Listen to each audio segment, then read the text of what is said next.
Welcome to the EPG Pathshala lecture series for postgraduate students of architecture. The subject we are discussing is sustainable and green building design, and the module we'll be delving into is basic principles of passive design. So in this lecture, we'll be hoping to comprehend the methods of passive heating using solar geometry, to study the process of passive cooling and shading as one of its methods, to help understand the importance of daylighting in design as a primary element, to study the importance of materials in sustainable design as well as the crucial element of indirect lighting. What exactly is passive design?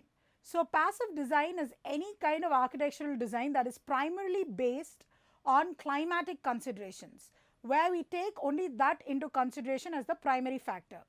We have to make attempts to control comfort, that is both heating as well as cooling, without any direct consumption of fuels, using the orientation of the building to control heat gain as well as heat loss, use the shape of the building, that is, let it be the plan, elevation or the sections, to control airflow, and using the right kind of materials to control heat gain or heat loss depending on the climate.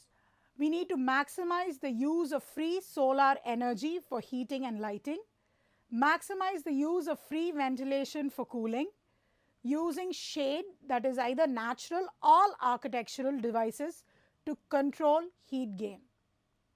What is the relationship between passive design and sustainability?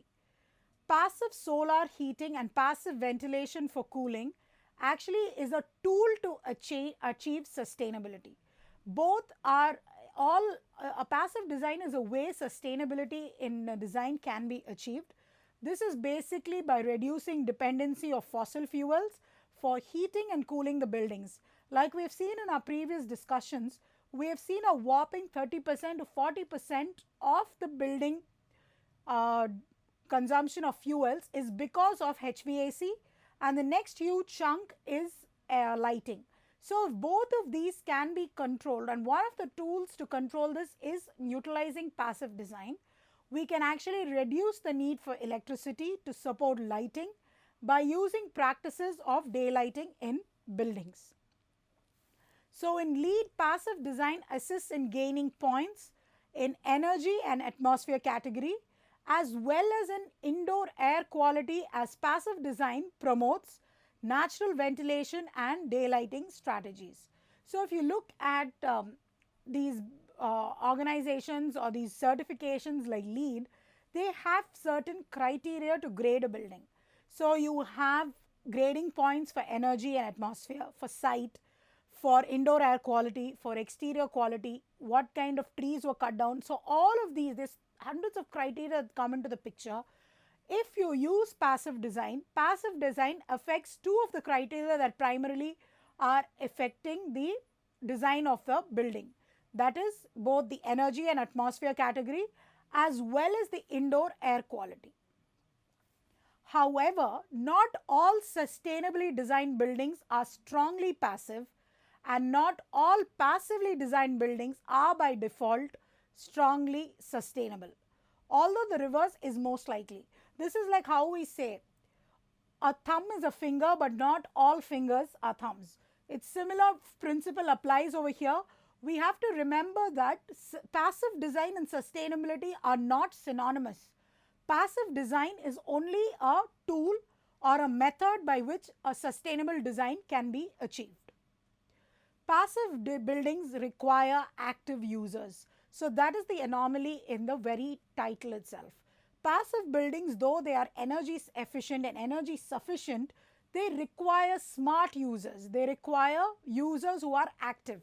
So, unlike most contemporary design buildings where you just enter, you switch on a light, one switch controls everything, that kind of a building is not considered a well-designed building, nor is it considered a passively designed building. You have to, basically the contemporary modern buildings rely on thermostat control to regulate the temperature, relative humidity as well as the other factors like pressure, etc. But passive buildings require a direct involvement of the user or the occupant to ensure their success.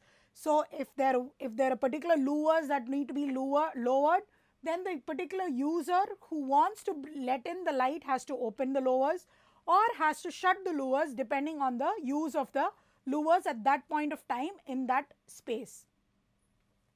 Occupants need to be educated as to when to open the windows and when to shut the windows, raise and lower the shades, and otherwise control some of the non-automated means of controlling the effects of the sun, wind on the interior environments of the building.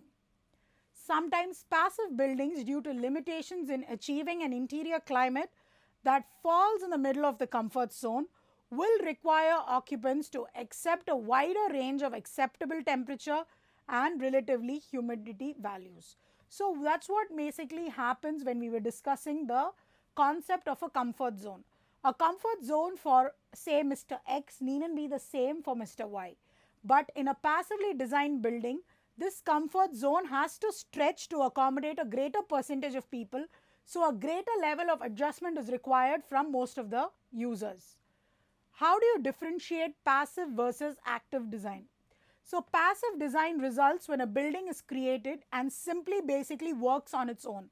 The plan, section and material selection and siting creates a positive energy flow through the building, as well as make sure that energy is saved right from the construction phase to the implementation phase, but also during the phase when people are occupying the building and the building is in use. But what happens with active design? Active design uses certain equipment to modify the state of the building, create more energy or comfort, like pumping water, fans, air conditioners, etc. So like we've just discussed, passive buildings require active users. So this is the three-tier approach to passive design. If you actually look at the basic tier 1, you have basic building design, which is heat retention, heat rejection and heat avoidance. What are the things that we usually talk about? You have location, site design, landscaping, form, orientation, color, insulation, exterior shading, construction of the different materials that are used, air tightness. If you look at windows, you need to see the size of the window, the direction the window is placed, what kind of glazing are you going to use, what kind of insulation and shading devices, and efficient lighting as well as efficient appliances. So this is your tier 1. Now if you come to tier 2, which is your passive systems, you have natural energies, which means direct heat gain, Trombe wall, sun space. What kind of cooling techniques can you use? Comfort ventilation, night flush cooling, earth coupling, cooling towers, and if you think of daylighting, you have light shelves and clear stories.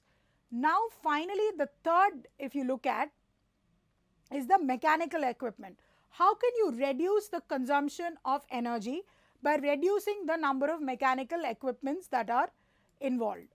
So if you actually look upon the different levels of mechanical equipment, you have for heating, you have for lighting, you have for cooling, and definitely some amount of energy is going to be utilized.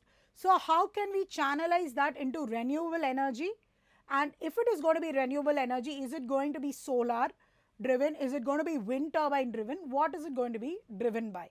So these details have to be demarcated, and this is the approach how we can go about to designing the passive design of a building. This basically sustainable design of heating, cooling and lighting is discussed as we have just seen. Tiers 1 and 2 are the basic domains of the architect, and proper design decisions of these two levels reduces the energy consumption as much as 80%, which is a great percentage when you look at the overall factors. All items which with an asterisk that we have seen are solar responsive design. So when you talk of solar responsive design, how all the sun can be channelized or utilized to achieve maximum output. Importance of solar geometry. Like we have just seen in passive design, most of the elements that we talk about is solar energy driven, or can be solar energy driven is the right way to describe it, because current scenario we are not utilizing the solar energy to the extent it can be. understanding solar geometry will actually help us achieve a better percentage of usage. You have to do it for passive building design for both heating as well as cooling. Orient buildings properly, understand seasonal changes, that is in the building as well as the surroundings. We need to design shading devices, use of the sun to animate our architecture.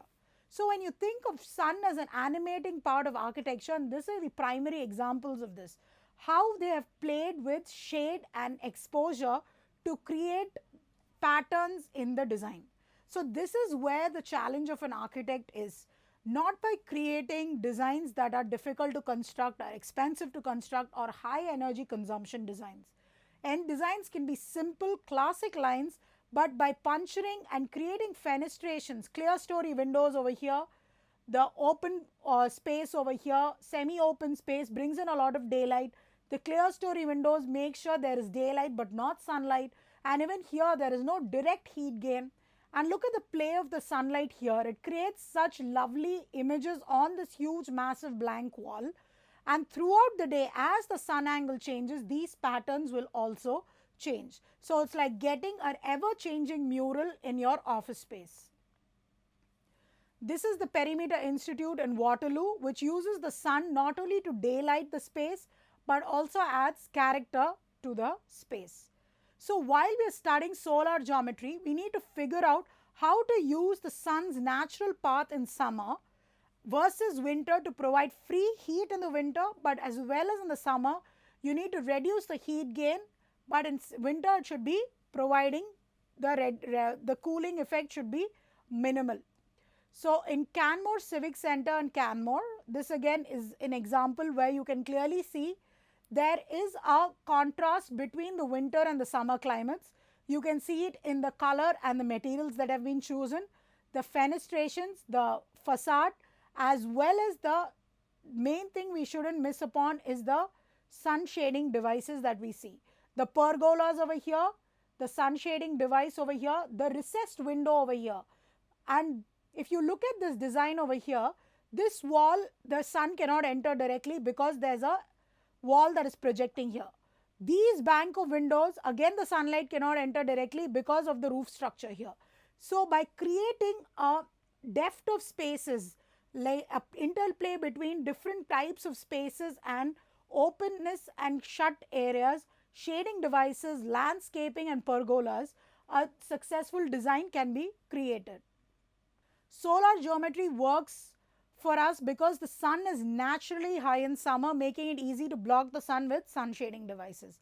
So you can look at the how useful the sun shading device is here, and it's not even a solid sun shading device made of concrete. It is with a lattice pattern, which again creates a beautiful pattern on the wall, at the same time prevents direct heat gain into the windows. So this is where the creativity of the architect should come into play, rather than, this is a challenge we need to take upon rather than blindly imitating designs. And it is naturally low in winter, which allows the sun to penetrate below our shading devices and enter the building, which means we are basically heating the building for free. So now the sunshade device in Canmore that we saw was at a much greater height, but in winters the sun angle is much lower, so it can directly enter into these glazing spaces because of these vast big windows and very well warm up these spaces. Solar transmission through glass. When sun strikes the glass, part of the solar radiation is transmitted through the glass and proceeds to heat up the space. But what happens to part of the radiation is, it is reflected off the glass, and the amount is dependent on the angle of incidence. So the angle at which the sun enters the building will decide what percentage is going to be transmitted and what percentage is going to be reflected. So in summer months, when the sun angle is much higher, we need to make sure our glazing is not at a higher level, because then the transmission level will be higher than the reflection level. So we need to ensure all of these when we are designing the building. Part of the solar energy is absorbed into the glass, then re-radiated both inwards and outwards. When looking to avoid heat entering the building, it is critical to prevent it from this initial transmission through the glass, as once the heat is in, it is in. Then you do require some kind of mechanical device only to reduce or bring out that heat. So the best way in passive design which works is control the heat that enters the building, control the light that enters the building, and then because once something enters the building, for you to control it becomes very difficult. So if you look at the solar transmission through varying types of glass, you have the if you look at the heat gain over here, this is clear glass. You have about 2% that is re-radiated, 8% that is reflected, but 87% that is transmitted. So most of the incident solar radiation is transmitted and heat gain is quite high. Now if you look at the next type of glass, we have heat absorbing glass. Here 8% is reflected, 12% is re-radiated out, 43% is transmitted, and 37% is re-radiated from inside. So most of the incident solar radiation is either transmitted or re-radiated inside. So the heat gain is relatively lesser. Now the final option, which is considered the best option in hot and sunny places, is reflective glass, where 34% is reflected, 30% is transmitted, but in the percentage that's absorbed, 16% is re-radiated out and 20% is re-radiated. So most of the incident solar radiation is reflected, so there is minimal heat gain. Solar energy as a function of orientation. So over here in this chart, if you look at it, we are demonstrating the variation in solar energy received on different facades and the roof of a building set at a 42-degree latitude. So a horizontal window, which is nothing but a skylight, receives to more than 4 to 5 times more solar radiation than a south window on June 21st. East and west glazing collects about 3 times the solar radiation of a south window. So a south window is in the dip, north is hardly in a rise, but we have skylights which are taking the maximum, followed closely by the windows on the east or west. Now if you look at the solar azimuth range throughout the year, you have a winter solstice, equinoxes and a summer solstice.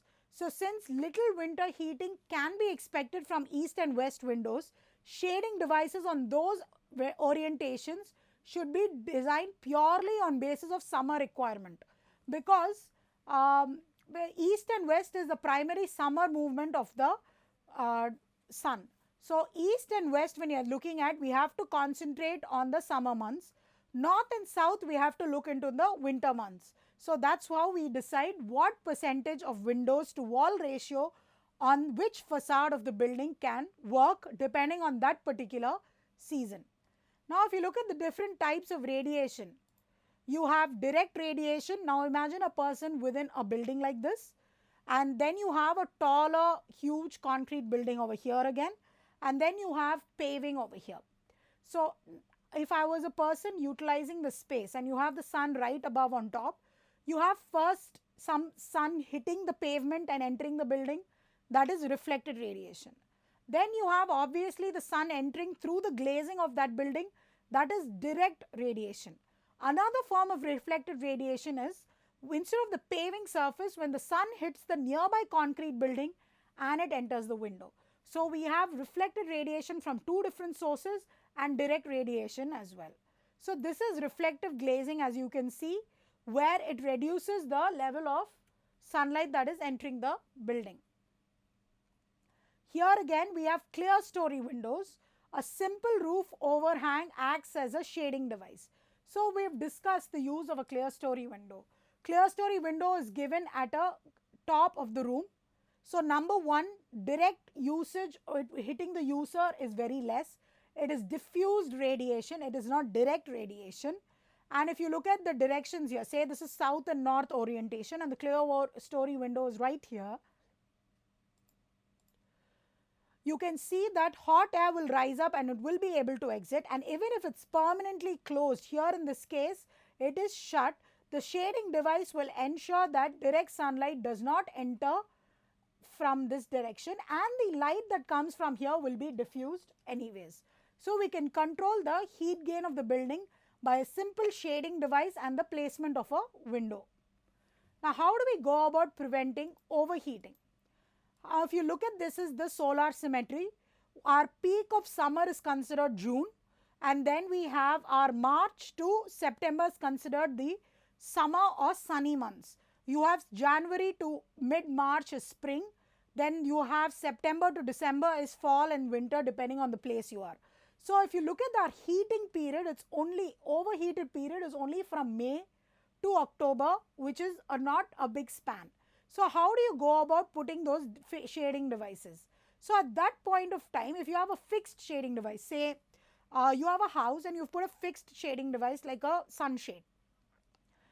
What actually happens when the temperature changes, your shading device is not able to perform well. In the underheated period where Jan, Feb and March, you want heat to enter your house, it does not let the heat to enter the house. But in the same scenario, if you have a movable shading device like an awning which can be adjusted depending on the sun angle, you are able to utilize it for a better period of time in a better efficient way. Because if you can extend the shading device here during this transition period right from March or April, then you can control the heat entering your house. Then you can move it more into the overheated period and even into the underheated period, say October, which actually your permanent device is not able to help. Your movable device will definitely help you in preventing your unnecessary heat gain, which is definitely considered more efficient. In this case, if you see, it uses ceramic fritted glass that is sloped to allow some light, but also it will help shed rain and wet snow. So this is a combination where the climate you want, where in winters you do want the light to come in, but imagine if it was completely flat in summers, it will get in a lot of heat gain will be there. So a compromise of this is having it sloped, and another added advantage of having it sloped is in the months of monsoon or precipitation in the winters where it's snowfall, it will sledge away and it will keep it clear. So now you look at this solid horizontal overhang over here, what happens? You have a snow load that is there directly on it, which means you have to take that into consideration and use adequate concrete to make it thicker, and this traps hot air next to the building. So you can see the temperature difference, it's not that great. Now if it's a louvered horizontal overhang, this ventilates the hot air and reduces the snow load as well. You can see the temperature difference. Outside also is relatively more pleasant as compared to the inside. Shading strategies for east and west orientations. So this we need to take a look at it. This is applicable for different places throughout, keeping in mind the overall climate may or may not change. So horizontal overhangs do not work on east and west facades, and this is exactly why it does not work. If you look at it, the sun only at this period point of time it's in the maximum, and in the evening it's maximum. If you look at east and west, as the sun rises in the east, it's maximum at that point of time, and that time the horizontal device doesn't serve any purpose. All this morning heat will enter the house. Similarly, in the evening as the sun sets, again the same thing. When it's in maximum as it's setting, all the heat will enter the house and the horizontal overhang really doesn't serve any purpose. So what is the best solution for shading strategies in the east-west elevation? Is to limit using east and west windows as much as possible in hot climates. So let's keep the fenestrations for the north and south in hot climates. What are the other things that can be done? First thing is you need to avoid windows, and if at all you do have windows, how do you do it is to make sure they face north and south. Your windows, even though are on east and west, can actually face north and south by aligning the windows like this, where you have ambient north light. So by all these methods, if you look at the different solutions over here, all these solutions can be easily integrated with your design. It can be easily adapted, doesn't require extra investments. It is just a simple thinking pattern. But by doing this, what happens if you completely avoid windows on the east and west is your daylight is completely shut out, and what you make up by not bringing in heat, you will end up spending by for footing an electricity bill for the lights. So by having this as an awesome solution, you have your ambient north light coming in over here, which will daylight your space, but there is no heat gain. And again over here, if you see, you have your direct south light, which is really good. And over here, in this kind of a scenario, you have both north light as well as south light, which will light up the entire room. So if you look at the other ways you can do it is by using vertical fins. Spacing is obviously an issue as well as the fin length, but it must be understood that if it has to be effective, it will severely restrict the view. So this is a thing we need to go ahead with. There are, to lose some, you have to gain something. So solar penetration is reduced by moving fins closer and closer and making them deeper, or sometimes even both. So in this you can see the exposure angle is greater. Here the exposure angle is much lesser. Now shading strategies for the north elevation.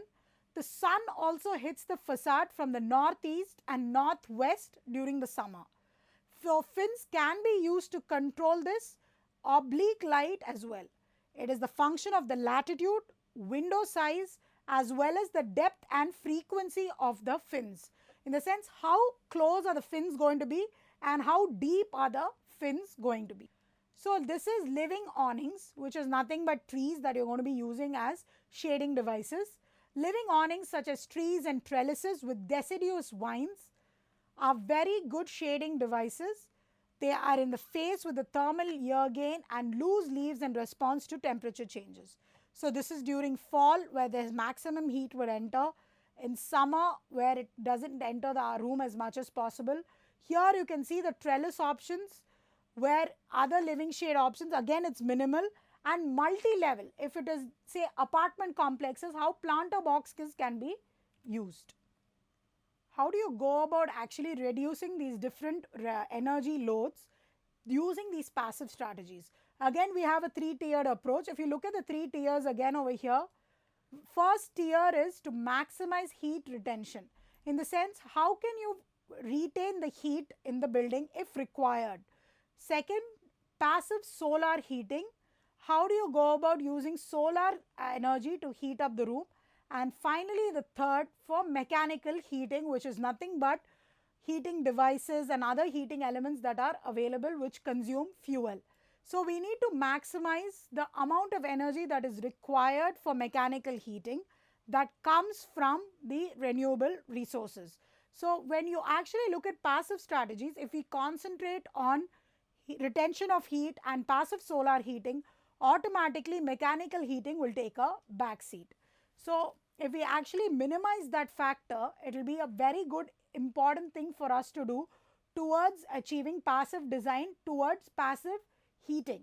How do you go about heating a building in a passive way? So now we have seen how passive design plays an active role in sustainability and to achieve a suitably sustainable design. That brings us to the end of this module. Thank you.